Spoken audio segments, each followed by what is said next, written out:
Hello everyone and welcome to Let's Play LEGO Indiana Jones, The Original Adventures. My name is Chris PD and I will be taking you on this lovely adventure of a game that I've played for quite some time now. This was the first, this game, I don't know.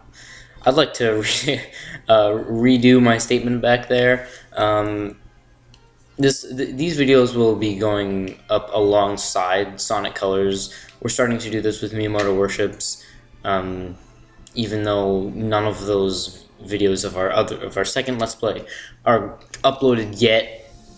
They will be, and we have a second Let's Play for you guys, and Captain Toad is not done yet.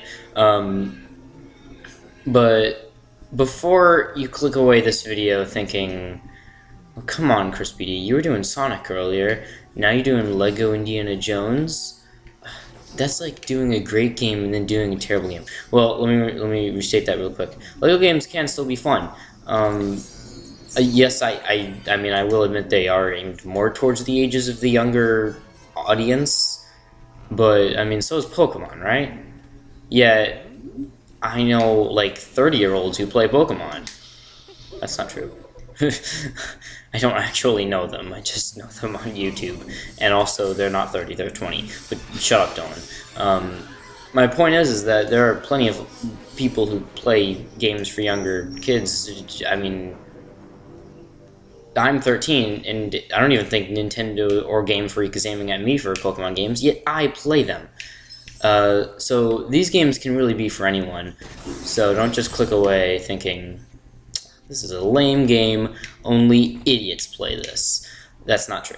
Okay, so, another reason why LEGO games are very important to me is because they were some of the first video games that I ever played. Or at least first real video games. I mean, I had a V-Smile, back when I was very, very, very young. It's like an educational gaming system. It was actually pretty decent. I had a Marvel. Go away, stupid spider. I had a Marvel game on it, I believe, that let you play as Spider-Man, and I think like 3 of the Fantastic Four. I don't know, but it was a pretty fun game, and I liked it a lot. So, whatever. My V-Smile is gone, of course, now. I think we gave it away to charity. I don't know why anyone would play it, though. It got in really bad shape. Like my sister tried to plug it into her TV for, like, old time's sake or something. And, she tried to do it, and it played in, like, black and white. I don't even know why, because the console was in color. So there's no reason why it would be in black and white. But, whatever, I don't care. So, obviously those would be some of the first video games I ever played. But, like, first real video games, like major consoles, the LEGO games were basically what got me interested in gaming. And from there, I mean, I became what I am today, a gamer who spends his time ruining his eyesight in front of a TV. So, thanks, TT Games. You really brightened the life of me. I'm just kidding. I love video games. Although I do know the positives and negatives to them. I mean, there are a lot of positives as well. I mean, for starters, they're fun. But there's also the fact that you become more aware of things. Like, I personally believe that for particularly, like, fighting games where you gotta pay attention to a lot of what's going on at the same time, you become really aware of things, so it can help your eyes as well as hinder it. So in my opinion, it's a balanced statement. So yeah, these games are very important to me. I did play Lego Star Wars first, but I was going to play Lego Star Wars as my second Let's Play, but then I opted towards Lego Indiana Jones because Lego Star Wars had this weird thing where is this thing gonna shoot me? Oh, right, this one. Wait, can I? There we go. Alright. What was I gonna say? God, come on. Dylan. Yeah! I lost my train of thought. Lego games, childhood. Oh wait, right. Lego games had this weird, Lego Star Wars, just particularly Complete Saga, which was one that I'd be playing since it has all of the levels ever, and I mean a few bonus things as well. So that'd make it easier, because I do have the original Lego Star Wars, but I don't have Lego Star Wars 2, so it wouldn't balance out evenly or anything.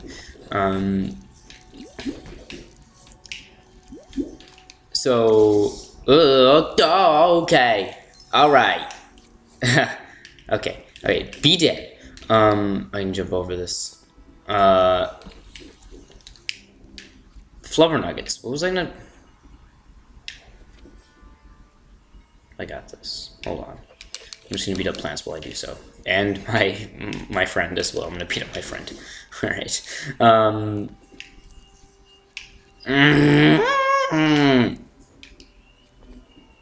What do I hear in the background? You're like a... I don't know if that's picking up on the mic. It probably isn't, but don't care. I don't know. Something's weird going... Something weird is going on in the background that I can't explain. I should really start finishing my thought here. Lego games are very important to me because they were some of the first games I ever played. This was the first game that I ever 100%ed, which is, I mean, that basically means this is probably the reason why I'm such a completionist today. And I know people might think, oh, Dylan, you're not a completionist. You're only going crazy. You're not going too crazy on Sonic Colors. You're not trying to 100% that. Well, if anyone's watching that, they would know that I literally know nothing about that game. It's causing bad things to happen. Like, Bobo of Hyrule, the guy who does Miyamoto Worships with me, he doesn't even watch those videos because he thinks they're so dumb. Granted, he can't judge because he watches one YouTuber. And so there. Whatever. Blue coin, please. Blue coin, yeah. Alright, so naturally, since I did 100% this before, I'm going to 100% it again. It's not that hard to 100%. It should be pretty easy. You can use this as your own personal guide if you feel the need, but I don't think this should be too hard on you. I mean, it was never too hard on me. I don't recall ever having to look something up, but if I did, it was probably because, I mean, I was very young. I didn't know too much. So I mean, you could use it as your guide if you want, but I'm aiming to do this more of a entertaining sort of half comedy, half talk show, because I like to consider myself talking to you guys in a form where you guys get to better get to know me, because I like to consider myself a cool guy. I don't know if you guys can think the same way. I don't know. And I mean, if you guys are going to keep on watching my videos, then you might want to know how I am. And that's what a lot of these first videos are going to be.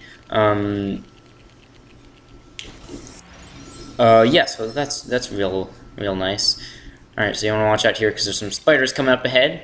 You gotta beat those guys. I wonder if we can... Alright, there's a mini kit over here.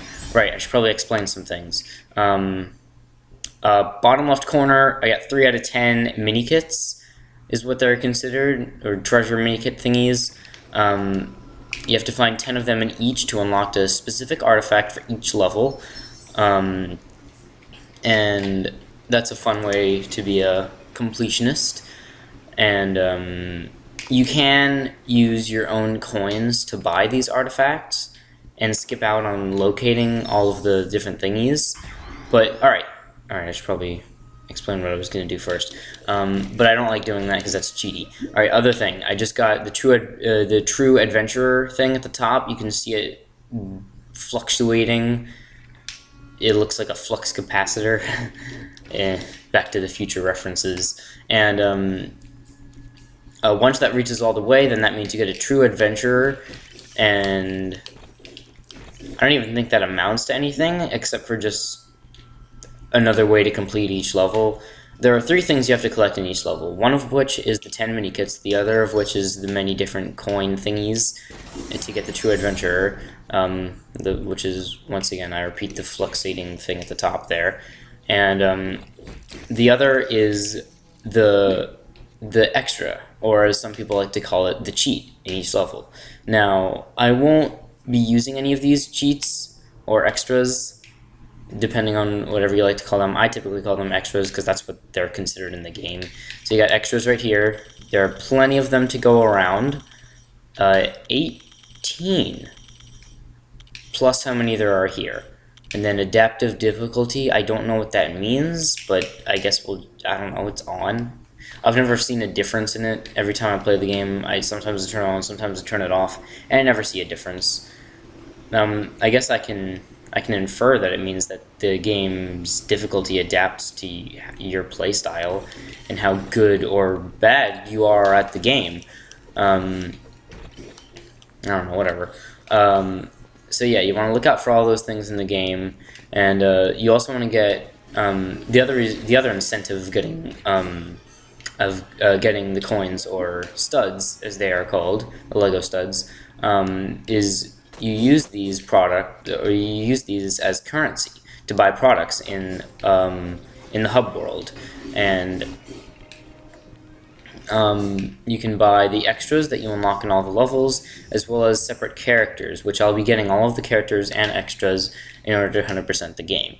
So I want to be collecting as many coins as possible, even if I already have the true adventurer in each level. I do want to get as many coins as possible anyway, just so that way I can use every last one of them in order to get as many characters as possible, in order to get as many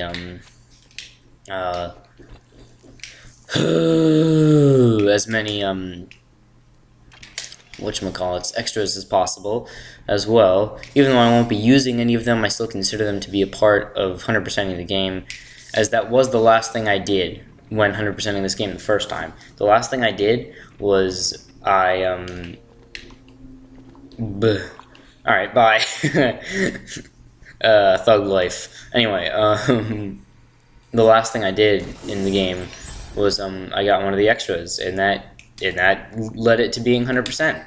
So everything you do in this game counts as 100%ing it. There's not one thing you do that doesn't count as it. And of course you have to beat all the levels and all that. So another important thing about some of the characters in here is I guess I still have to continue explaining some of this. I mean, it's pretty self-explanatory, but I'm going to say some of these things anyway, just in case you've never played a Lego game before in your life. I want that blue coin. Is come on, Indy.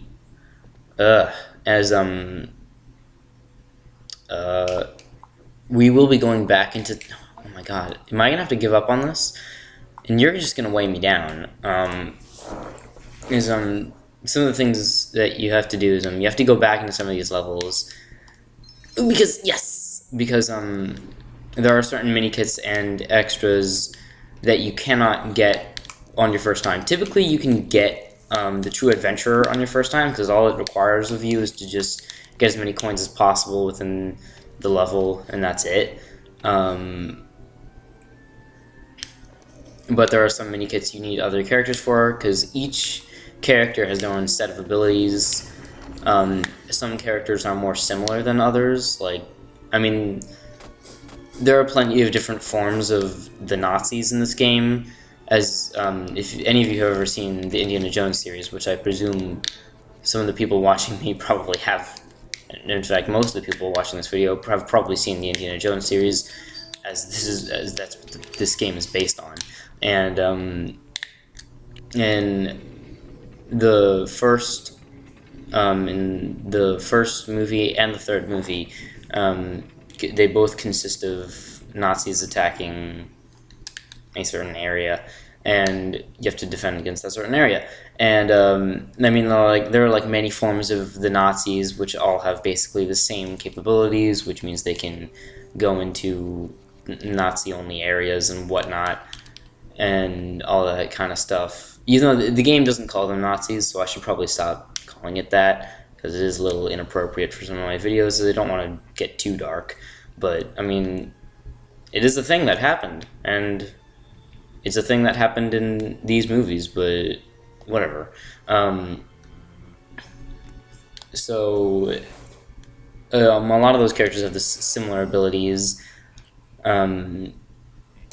but some characters have really cool abilities. Like Indy is probably a really fun character to play as because he's got his whip that you can use. You can use it, as you've probably seen. You can use it to I'm gonna demonstrate something over here real quick. You can use it to fly over things and whatnot. This is a metal wall right here. You can use explosives to destroy it. That's another thing that certain characters have. Certain like army soldiers and whatnot can use it. And oh, the game just kind of froze on me for a minute. My game is a little scratched up. I do want to mention that. There's one area in the last Crusade where can this dust get out of my way? Thank you. There's one area in the Last Crusade, which is the third episode in the Indiana Jones series, where there's one area in there where if I go onto that, the game will literally freeze, and if that's the case, then I don't know what will happen to my recording if that's the case. I don't know if a good thing's going to happen or a bad thing's going to happen. So I'm just not going to risk it, and I'm just going to walk completely around that area. And it looks kind of stupid when I do it, because it's literally where you're supposed to go, and I have to do a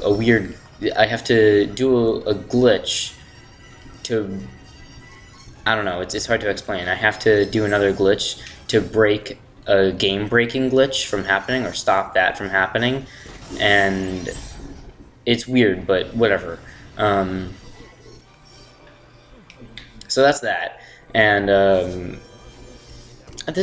wow, this level took longer than I expected. I mean, I thought it was doing pretty fast, in 17 minutes. Well then, I guess this will be the end of the episode coming pretty soon once I finish this level. This level might take me up to like 20-something minutes. That's weird. I didn't expect it to go out for that long. As you can see, there's a little C-3PO head. That's a cool reference to the fact that LEGO has already made a LEGO Star Wars game. As well as the fact that George Lucas worked on both the Star Wars series and the Indiana Jones series. So they didn't have to pay royalties or anything, so that's fun. Alright, so, I don't know if I should be explaining the story. There's not a lot of story that you can pick up from these games, since they didn't start talking until LEGO Batman 2, which was, I don't know, had to be 2012 maybe? I don't know. That was a fun game as well, though. That was a long game to 100%, but I did it. There are select LEGO games that I have yet to 100%, just because of how crazy long they are. I have LEGO Marvel, and that's like one of the longest games I've ever played. Because I've played for like 4 hours in a row before, and it took me from like 17% finished to like 20% finished. So it takes some crazy time to get through that. Oftentimes, how I'm done with LEGO games is they can be a little glitchy, so every once in a while, to describe when I'm done playing LEGO games is when it just freezes on me, because LEGO games often freeze on you if you leave them on for too long.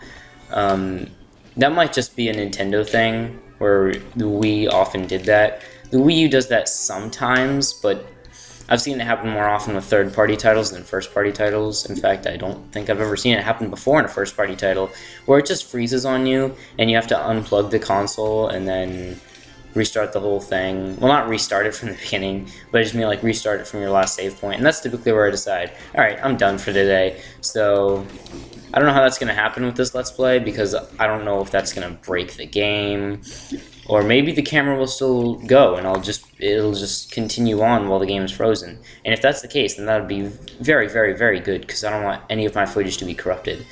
And if it does do something bad with the capture, then my footage will be corrupted and bad things will happen. So yeah, there's that. I'm trying to think of any other things I should probably describe about this game, or how LEGO games work. Like I said, it's very self-explanatory, and I mean, have probably played a Lego game before. I don't know if you've ever 100%ed one, but if you have played a Lego game before, you probably know how you would go about 100%ing it. So that's that. And so I guess right now, what I might want to start explaining how to do some of these puzzles, because I'm just blasting through them like muscle memory at this point, with the exception of a few breakups because I have to go and battle enemies. But a lot of this is muscle memory because I've played it so many times. Like, you have no idea how many times I've played this game. I'm not gonna fix that real quick. I'm gonna go out and swim. Because swimming is fun. It was the thing that they added into this game, because in LEGO Star Wars, you actually drowned if you fell into the water, which can be a little disturbing. So, as I watched over one of my Sonic Colors episodes today, because I watched over all of them to make sure everything was all right before I uploaded it, because I am uploading right now as we speak. I think this might be the first time I'm uploading while I'm recording. So this video may turn out bad.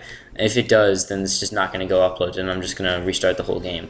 But I mean, I'm looking at the computer right now, and there's nothing that's going wrong. It seems like it's nice on track and everything. Everything's good. It's not falling behind as some of Miyamoto Worship's Captain Toad videos were. And so yeah, I think everything's going well in that case. But I was talking a little weirdly about water in one of the episodes. That sometimes video games can either nail water or they can do it really badly, and this game is a perfect example of really badly. If you missed the water back there, you can backtrack on the video and check out how they did the water in this game, and it's not too good. Indiana Jones, and so that's the Tipo, and so that's a little Jock, so that's a little disappointing in that section of the game. But I mean, that's alright. So you can definitely compare like Sonic Colors water to this game's water, and you'll see a large difference. Computer battery, your battery is running low, says my computer. Alright, I'll fix that between now and the next recording. So as you can see here, at the end of every episode, the game counts up your money and your artifacts. So we got 5 pieces in this last level, or 6 rather, 7. Jeez. Alright, so yeah, we got 7 pieces in that level. It means only 3 left, and I believe those 3 you have to use other characters, so I can't go back into that level and try again. Most of the time you do, so I'm just gonna wait out. If I miss any mini kits, I'm just gonna go back and do it over again, because I don't remember if I have to use other characters for some of these mini kits or not. I don't know this game that well. I know it pretty well, but I don't know it that well. Also, you can see that we got 94,660 studs already, so that's a great start to the game. Also, all episodes are now unlocked, so from here we can play. We can also play the Temple of Doom and the Last Crusade. What was the 4th one? Kingdom of the Crystal Skull is not in this game, fortunately. That movie was pretty bad. So that's that, and yeah, I think that's it for this episode. It's a pretty long episode. I didn't expect these episodes to be so long, but I guess I thought I'd be able to fit 2 levels into this, because I figured I'd be able to blast through it, but I mean, the characters run pretty slowly. So I guess I'll see you guys next time. Like, subscribe if you do. I'll have a bunch of red Lego pieces, and I'll construct a heart out for it to show the love and affection I have for you guys who watch my videos. Alright, bye!